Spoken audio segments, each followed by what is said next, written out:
Now, listen, you guys, a lot happened in my absence, and I don't even know where to start from. But then again, is it something super exciting that I'm so sad that I missed it? Absolutely not. We're going to talk about imaginary rappers, of course, and we're also going to be talking about this entire situation where people feel like Jay-Z played with the Transformer, and Bongo 2 fans feel some type of way about that song and that song being cleared. And we're also going to be discussing about here taking Nicki's leftovers. It seems like she's decided to head on to Station Head after Station Head and Nicki Minaj clearly no longer have a relationship. Hello, tea lovers, and welcome to the tea blog. I trust you guys are doing well, and I trust you are doing great. Personally, I am doing great, you guys. I am doing extremely amazing. And without further ado, let us dive straight into today's tea. So, first of all, let us talk about this entire situation with the Transformer and her latest song, Imaginary Rappers. Oh my God, forgive me for calling it that. I just saw that on Twitter and I cannot stop calling it that because that's exactly what it is. She is an imaginary rapper who struggles to even recite lyrics that are already written down for her. Because what in the hell was that? Now, first of all, let us talk about Jay-Z clearing the sample. Now, when the news came out that, well, the Transformer was going to be covering one of that man's songs, of course, people felt like, well, that was a strategic move from the title swindler to try and get onto Nicki Minaj's skin. Now, that being said, how do I feel about that entire relationship where he was able to clear that sample? I will say that if anything, it just shows how much people only care for the Transformer if it is to spite Nicki Minaj. That's what I think about that. And so I guess this is why she was hopping around following Jay-Z and Beyonce when Beyonce was on tour. Probably it was because of this. Now, that being said also, the song itself, Jay-Z clearing that nonsense, if anything, it makes him look ridiculous because anybody who cares about, rap, they are clearly saying that, well, the song was absolute trash. Why would Jay-Z clear something like that? So if anything, it is only making people question him as a rapper and as somebody who claims to be an advocate of Black people in the entertainment industry. Like, why would you clear something like that just out of spite? But looking at the bigger picture, if I'm going to be honest, my own analysis is that man knew exactly what he was doing by clearing that sample. You cannot tell me that a rapper like him thought that that song was a good one. I don't think that. I felt like he knew exactly how that song sounded, but this is Jay-Z we are talking about, and he is friends with no one. He's a friend to no one. Like literally, he will sabotage any and everybody that seems to be a threat to any of his business moves. So that being said, music is still a competition. It's a business. He has nothing directly to benefit from the Transformer. You get it. His own female rapper is obviously Megan Thee Stallion. And lately we have been seeing that there has been tension between the two women, Bongo 2 and the So in my own opinion, I feel like he was trying to, kill two birds with one stone. He thought that he was going to be able to get under Nicki Minaj's skin, with clearing the sample for the Transformer. That's why the Transformer was running around trying to shade Nicki Minaj and all of these things. And little did he know that this time Nicki Minaj learned her lesson with his.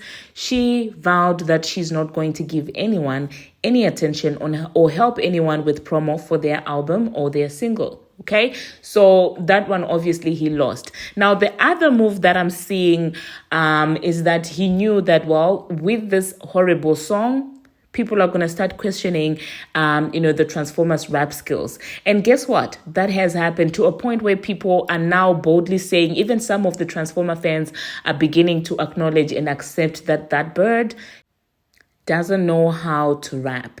And people have been saying, let us be honest, the Transformer does not hold a candle, to Bongo 2, which is the conversation that Jay-Z knew was going to come up. And guess who benefits in all of that? It is him. Because guess what? No matter how many times they try to, act as if Megan is independent and all of these things, Megan still, at the end of the day, is working for the men from Fraudulent Nation.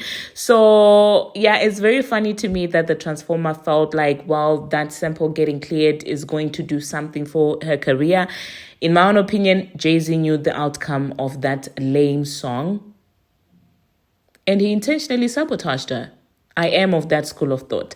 So yeah, let me know in the comment section, you guys, what you think about this entire chaos, and how do you feel about Nicki Minaj ultimately ignoring anything about the Transformer? I mean, from the promo of the album, the pink wigs and all of these things, clearly it was meant to trigger a reaction, which never happened. And I'm very proud of Nicki Minaj this time for how she was able to pay this girl dust, okay? Now, that being said, the Bongo 2 fans do not like the Transformer at all, seemingly.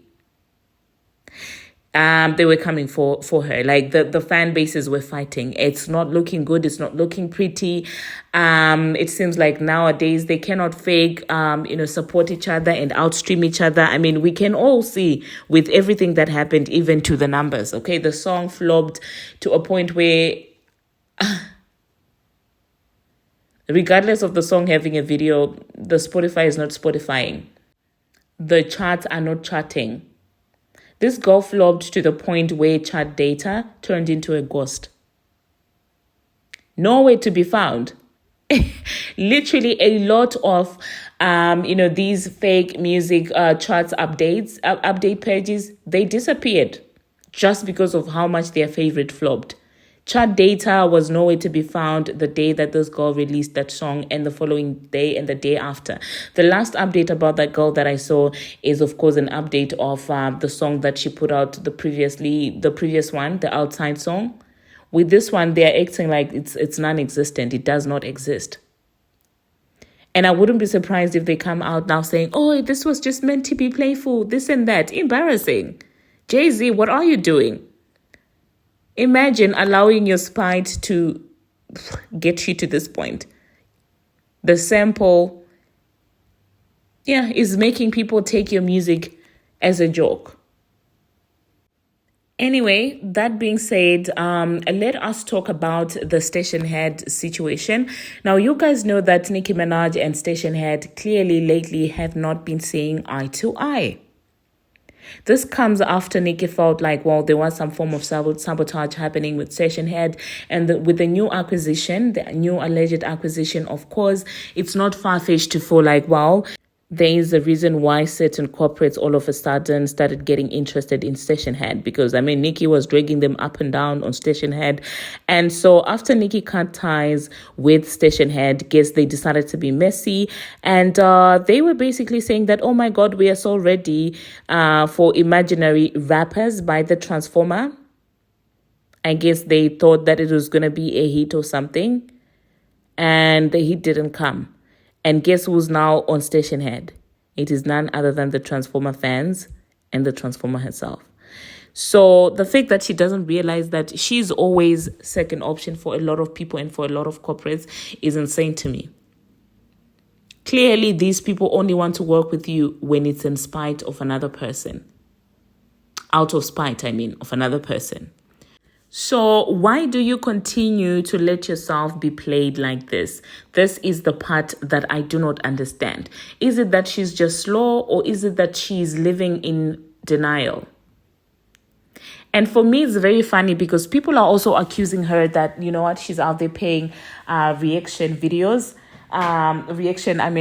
Creators to react to a music, to act like, wow, it's such an amazing song and stuff like that. And I'm like, oh my God, there is no amount of reaction videos that anyone can make to convince anyone that that's a good song. It's bad when the Joe Budden podcast really were trying to be nice, but they couldn't. They really couldn't do it. You also know it's bad when even Melissa Ford Melissa Ford didn't have any words for that song on the Joe Budden podcast when they were talking about it. That's how bad the song is. They kept on saying, "Oh my God, the pronunciation. I think it's the pronunciation." And some were like, "Oh, I think it's the accent. Oh my God, it's the accent." That's why it doesn't sound like that. It sounds like, well, she just is reading and stuff like that. So I don't know, you guys. Let me know in the comment section what you think about this entire saga. And really, I stopped recording because I knew that I was never going to be consistent. I was busy trying to settle, in this new place and stuff like that. So I knew that I could promise you that now I'm back, but then I wouldn't be back. And if you know anything about my channel, is when I'm in, I'm in.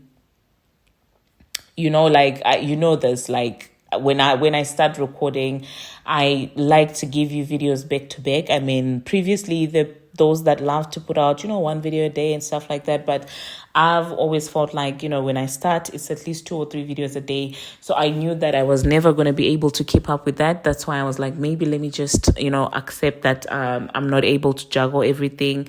Let me just settle in, let me see what the schedule is like and as far as the work is concerned and stuff like that. And then afterwards, I can figure out a way to make this work. But this is me officially coming back. Thank you very much for sticking around, you guys. Some of you were checking up on me. Thank you so much. I do not take that for granted. I'm back. I'm okay. I'm not pregnant. I'm not sick. I know the last time I also had like a fever or something, but no, I think it was just the change of environment. I'm perfectly fine. So thank you so much, you guys. I appreciate you. Now, let me insert what the Joe Budden podcast had to say. And Mark Lamont Hill, I don't know what to say about this guy. Like, I used to think that is so smart, but now I don't know how I feel about that. Now, to me, the more I listen to him talk, the more he sounds like somebody who is getting polarized for opinions. There are certain people that he can boldly call out with his chest, and there are certain people that you can tell it seems like there's some form of fear when he is addressing those people. And the fact that these guys sat down and said that, well, even though you didn't write the lyrics, that in itself should not even be a conversation, that's happening. Why are you sitting down there trying to normalize ghostwriting? I mean, getting help with 1 line or 2 lines is understandable. But if your entire song is somebody that somebody else wrote, what is that? And for those guys to sit down and try and act like that is normal is absurd to me. It will always be absurd to me. And I think the reason why they let this girl get away with a lot of things is they know that a lot of executives were involved in her career. And the moment they try to go hard on her and the moment they put pressure on her, she's going to break and she will rat all of these people out. And then it will come to light that, in fact, Nicki was not being crazy when she was talking about industry machines and industry giants trying to end her career. They are scared that if they corner this girl, if they ridicule this girl so much, or if they criticize her fairly even, we know she cannot handle criticism. So the next thing is she's going to be telling on everybody, like, oh, this executive said this, these executives promised me this, they said I should end Nicki Minaj's career and all of these things, and then everything would come to light. So that's why they continue to treat her with kid gloves. Even if they know that, listen, her career is done, people don't care for her anymore. But yeah, let me insert what they had to say. And I don't think that I'm going to be coming back. So thank you very much, you guys, for watching. And thank you very much for making it this far. If you have not already, what are you waiting for? Smash that subscribe button and do turn on the notification box so that you will be notified each and every time that I post. And until my next one, see you.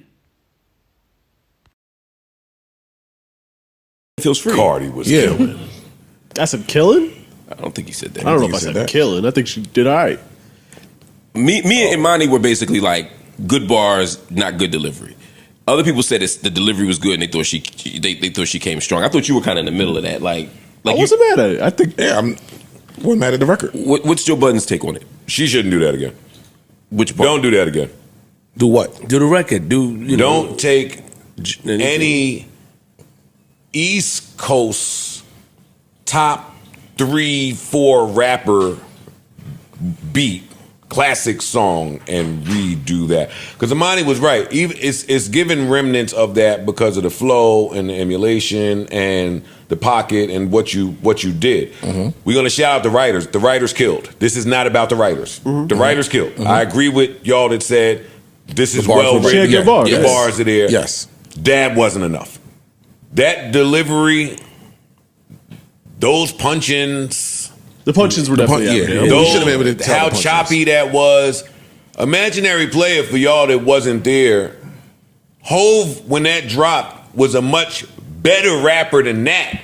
It was just fly because of the cadence and the flow and what he was saying. He's talking that shit. It's aura and voice control, and Cardi is in the same pitch, same tone, sounding choppy, not smooth. Bars are there, but this is not the beat for that.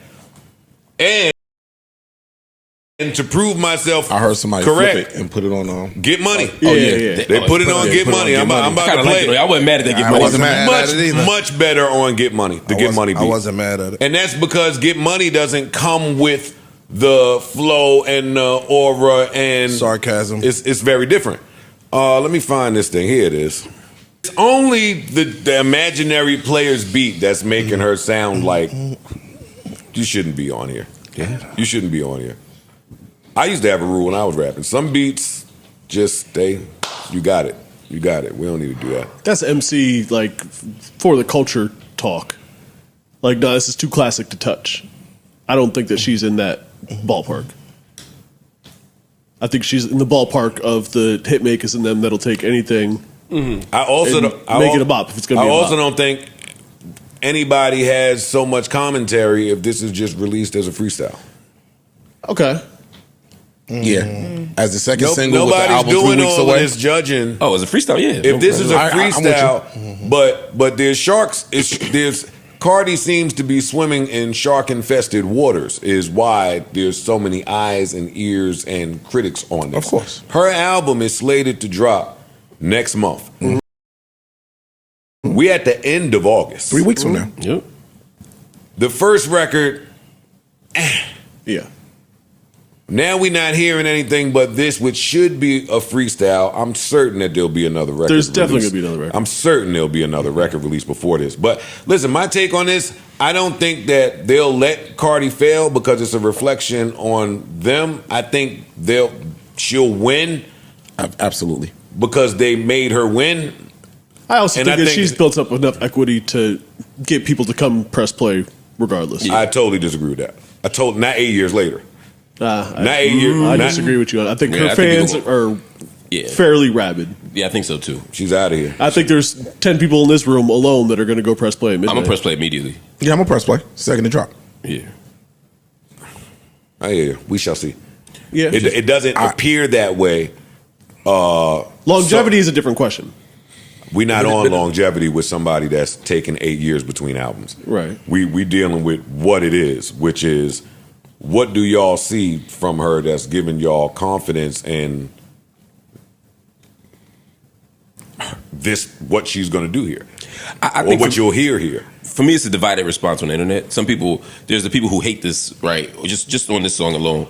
But there's people who are like living and dying by it. People who are making Instagrams off of it. People who are making TikToks what off of Instagram it. is telling you. Yeah, I think there's a core base of people that are going to. I think this is going to move some solid units. But is the core enough? What does it look like? What does that first, see, because that's where I'm at. What does that first week look like? What I'm talking about is the difference between 120,000 people. I'm saying 8 years on break, you lost 100,000 people. I think Cardi's doing 2 off. Yeah, I think she's below. doing 250 the first week. Oh, I don't see that. I don't. 2's a lot. No, I don't. don't. Y'all, There's nothing I that think Cardi shows gonna shock that y'all. right now, bro. I think that y'all are you was on your phone. Girls are taking the song. This shit is all over the Instagram. This shit is all on everybody's memes and reels and all of that. So I don't That's the know if label. that's I think a, you're also that's the label putting mistaking it. quality of music and equity and interest from the public. I think that people That's will what I'm go saying. press play just because it's Cardi. Because B. it's Cardi. I think she's Even a big just that enough hate deal. on it, I think people will yo, go even press even play. what you saying, like, yo, the punches and all of that shit, y'all heard the punches. I didn't. No, I heard it, yeah. You get what I'm saying? Like, yo, the average person didn't hear that, and the average person not They looking heard at them. it. They just don't know to call them punches. But when they say it wasn't smooth, They're talking. that's what they're saying. Got you. I don't know. Listen, if I'm wrong, I'll be the first to come in here and say it. But y'all, I say for 10 years on this podcast, we sleep on how difficult it is to sell one of something. Agree. Gunna just sold 80,000 with good music, with people anticipating good music. The clips rolling out for however many years did $120 something. I mean, not rolling out for years, but I'm saying Louis Vuitton, Fat Runway. They was everywhere they needed to be. One of the best rollouts we've seen. For sure. Like, it's just tough to sell. What did Nicki do last time with that? Everybody, what was that She first did a week? lot. I forgot. she did a lot. Nicki went crazy. But it was like $178 or something. Nah, I'll tell you. I think it was. I thought it was more than that. Was it? Yeah. Well, tell me what it is, because I don't know. But what I'm saying is, 8 years in between, your star power is hidden everywhere else outside of music. I think if she y'all are drops a asking bop- a lot to say 250. If she drops a bop right after this, I think she's going So to Pink go. Her Friday first week, 2, her first week was 228. 228. That's about the zone I see Cardi in. I don't see. Oh, that. hell no. Somewhere between 2 and Absolutely. 250. See, two things is missing. One, Nicki had a record. I don't even want to compare them. Let's move Nicki out of this. I don't see any record or anything. Outside didn't work. We can call it. We could just tell the truth. It didn't work. Agreed. This record here, I think the fact that it's a Jay-Z sample is going to make people rush to hear it, whether you to hate it, like it. See what you did over the Jay-Z sample. Cool.